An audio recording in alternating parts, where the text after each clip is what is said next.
आज आप लोगों को बताने वाला हूँ 10 मीटर एयर राइफल के टारगेट को क्लियर कैसे देखें। रिंग की चौड़ाई केंद्र और फ्रंट साइड के बीच फ्रंट साइड सर्कल के साइज से तय होती है। जब रिंग एक स्पेसिफिक साइज की होती है तब जो लाइट दिखती है वो आपकी लाइन ऑफ साइट की लेंथ और टारगेट की ब्राइटनेस पर डिपेंड करती है।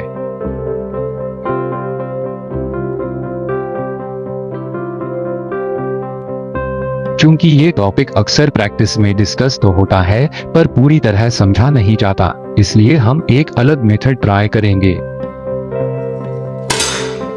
इसके लिए हम अच्छे से टारगेट इमेज को बड़ा करते हैं ताकि हर एक लाइट रिसेप्टर इन योर आई उसे देख सके।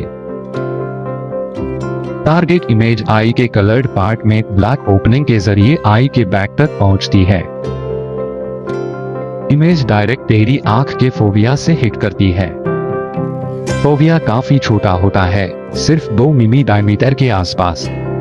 यहाँ करीब 3000 लाइट रिसेप्टर्स होते हैं जिन्हें फोटो रिसेप्टर्स कहते हैं। हम सिर्फ रिसेप्टर्स के इस छोटे से नेटवर्क में ही क्लियर और शार्पली देख सकते हैं। एयर राइफल टारगेट का ब्लैक एरिया सर्कुलर एरिया के करीब 50% कवर करता है। टारगेट सर्कल का आउटर एज सबसे फर्थेस्ट क्लियर एरिया दिखाता है।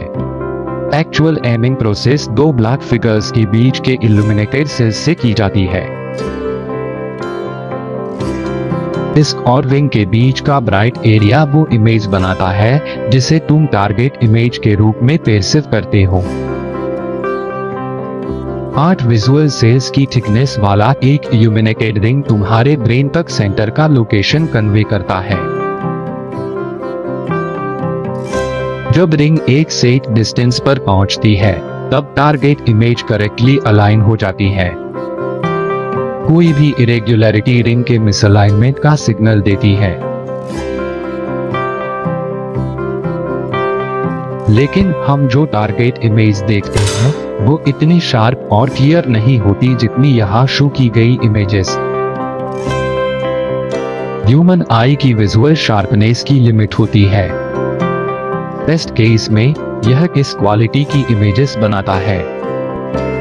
विजुअल सेल्स का अर्रे जैगेड एजेस बनाता है जो कभी परफेक्टली सिमेट्रिकल नहीं होते। जिनकी आईसाइट कमजोर है या गलत ग्लासेस पहनते हैं उन्हें तो इमेजेस और भी ब्लर दिखती हैं। तो हमें थोड़ी बहुत एक्यूरेट टारगेट इमेज को मान्य करना होगा, पर अलग अलग कॉन्ट्रास्ट रिंग साइज और विड्थ ट्राई करना भी वर्थ इट है।